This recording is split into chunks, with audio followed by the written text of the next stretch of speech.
Hey, what's going on, guys? Colin here with Red Beans and Dice, and today I'm going to be doing an unboxing of Dune Imperium that is based off of Frank Herbert's book that he wrote quite a while ago. There's been a movie with actually Kyle MacLachlan in it, which was, to be honest, it was a really weird movie. But anyway, I actually got this as a gift from a friend for Christmas. So thank you, Mike, if you're listening. I always appreciate free things. So if you watched any of my videos on my channel, you guys are gonna know this is I'm a little out of my element on this game. This is gonna be a deck building worker placement type game. And set in the Dune universe, there's gonna be spice and all that good things, but I'm gonna open it up. I'm gonna let you see what is inside. Don't really have a good clue about how to play this game yet, because hence the unboxing. And I actually watched a tutorial video which did not clarify too many things. It's a very complex game, but from what I hear, it's a very rewarding one too. So let's go ahead, let's crack it open and take a look at a little bit of the content inside.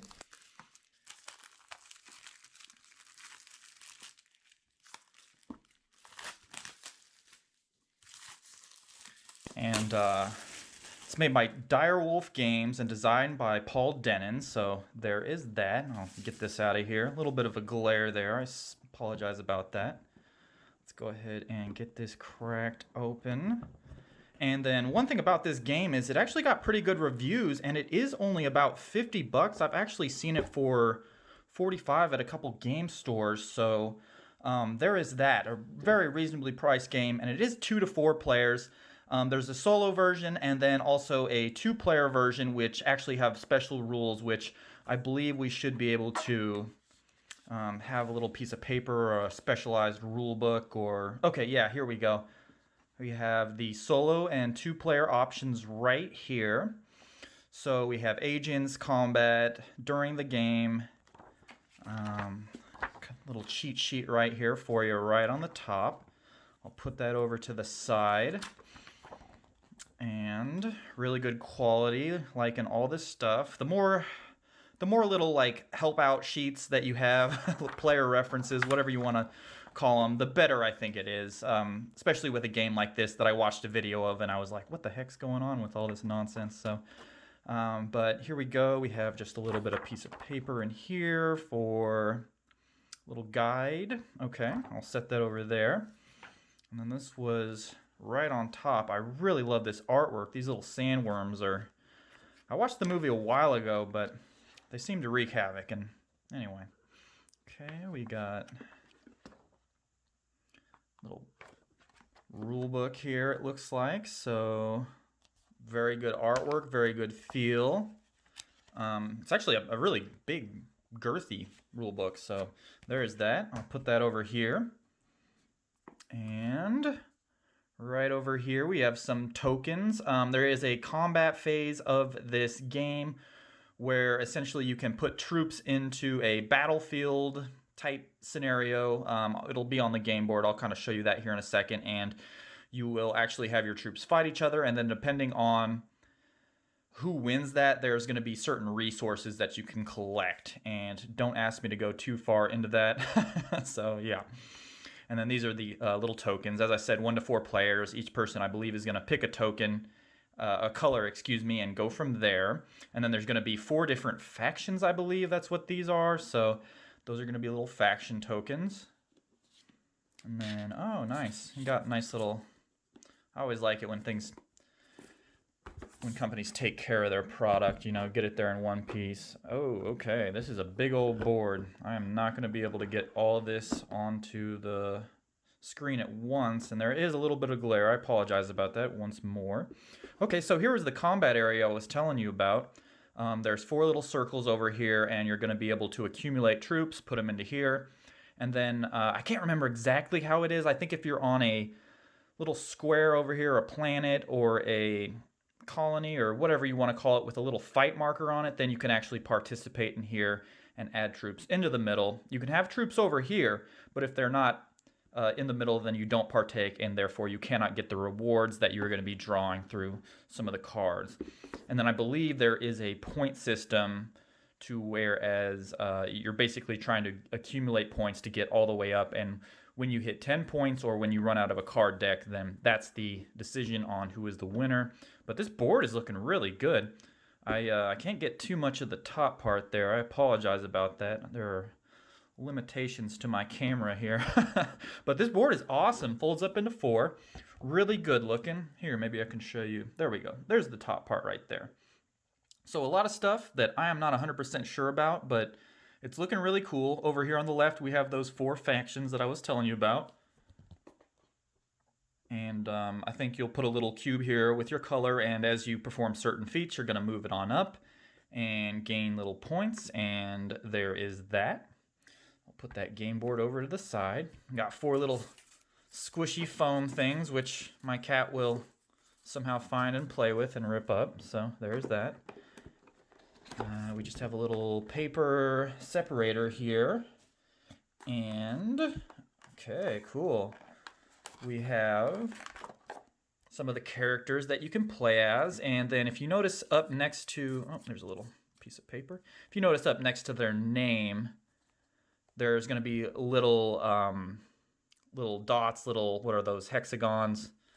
So basically that's going to boil down to, if there's 1 up there, that means you're probably going to want to play with that character for your first round, because it's going to be an easier kind of character to play with. Whereas if we look at this big bad boy right there, he's got 3, he's probably going to be a little more difficult. And then they do have different starting abilities that you can perform, I believe, whenever you play a card. It is going to be sort of a deck building game. So let me see if I can give you some pictures of well, some steady shots of some of the material you're going to be getting. That guy just looks horrible. He looks like a mean old landlord or something. That guy looks like Dax from Guardians of the Galaxy. Dax, whatever. You got Gandalf over here. You got Pocahontas. You got someone who looks like he's an Imperial for Star Wars. You got the Empress right here. Okay. And a good variety of different characters you can pick from. 1, 2, 3, 4, 5, 6, 7, 8. So 8 total characters that you can pick from. So there is that. Put those over to the side. Oh, and these are really good quality too. Everything in here has been really good quality so far.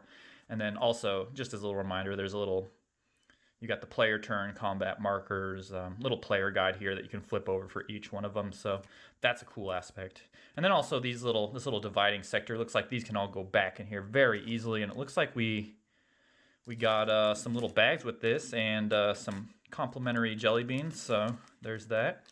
So we got some cubes here. I'm guessing these are going to be for the different colors, for the different, just to indicate different players that are playing through. We have the water tokens over here with the, I forget what this guy is. It's a little silhouette of a man in there. I'm not going to take all these out, but jelly beans and a little man that's actually going to go on a little space of the board. I can't remember exactly what it does. I only watched a couple of videos, so I do apologize about that. Once I get a couple playthroughs, I should be more knowledgeable about this. But we have the token, some more token markers right over there. We have, I cannot remember what these are called. They're resources, though, that you can accumulate to perform different actions or buy things. I cannot remember the name of them. It was a really weird kind of resource that was obviously made up. Well, it could it could just be a resource that, or an element or something like that I don't know. We got some more cubes with different colors. Got an extra bag, a bag for your bags to hold your bag. So there's that. We have some more tokens, and I do know that these are, they look like Christmas trees, but they're actually silhouettes of people, I believe. They're going to be your agents, which you can place in different spots on the board to perform different actions. I believe you start out with 2 of them. I'm not 100% sure if you can actually accumulate more of these, but there's that. Looking pretty cool. All these are wooden, so if you were wondering. And we have, I believe this is the spice. I could have messed up. That might be the spice, the little circular ones, but I think this might be the spice right here that you can accumulate, which is just a resource, so Once again, wooden with the little jelly beans. Don't eat these. They're not jelly beans. I'm just joking. Okay, put those over there. And then, all right. Oh, we got a nice little, you see how smoothly I did that? Oh, yeah. Okay. And we have a whole bunch of cards that I will not get into because, first off, I'm not 100% sure what all the cards do. And this looks like a good 100 or so cards. So let's take a look at the back here. We have some of these right here. Okay. So House Hegel, not sure what that means, but we'll go ahead and put that over here.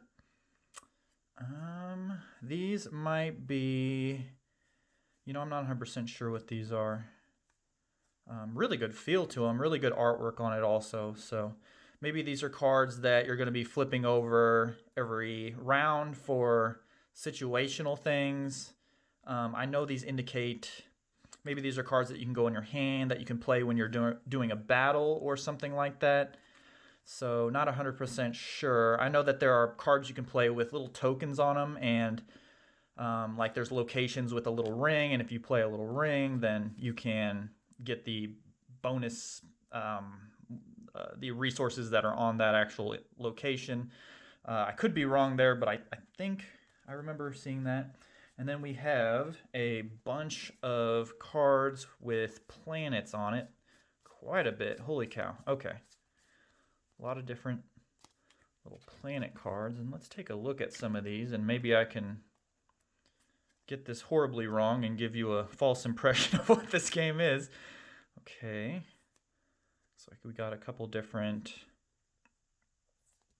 styles of cards, a couple of different colors at the top. Really good artwork, though. I'm liking that. Good job. Good job, Direwolf. Okay.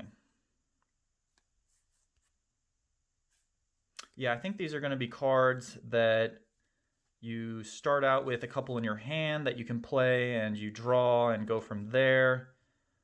I'm not sure if they're what these little markers in the upper right-hand corner do, but really good artwork. I do remember that being drawn into somebody's hand when I watch a playthrough, so yeah, we have some resources here, and I think you can play this at a location with one of these icons on it. There's certain cards you can play at certain locations. So there is that, a bunch of cards, and I'm sorry, I'm not going to spend too much time on this. There's just a lot of them, so we got some spice resources at the bottom. I'm not sure which one of these cards are better than the other, but there we go. Lots of cool looking cards, really good storage once again.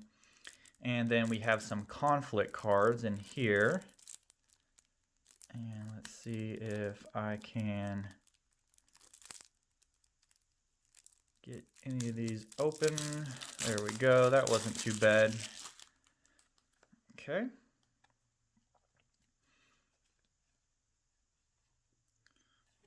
All right. And these may be cards that there is a combat phase where I think you try to just accumulate the most power in battle, and you'll track that with their little sword markers on the actual map. And then these cards might just be ones that you can accumulate and play in battle. Yeah, that looks like a battle card. We got some plot cards. I'm not sure when those will go into play. Not 100% sure if these are dealt out or these are just flipped over during the round, but either way, they're looking cool. And I am excited to get into my first deck building worker placement game. So there is that. And I believe that is all for Dune Imperium. So once again, thanks Mike for sending me this board game. It is absolutely wonderful. It looks great. It looks like it's going to be a lot of fun to learn how to play it. And thanks again. So that's going to be my unboxing for Dune Imperium. I hope you had a good time watching it. I hope you had a great holiday season also, and have a good one, and see you later.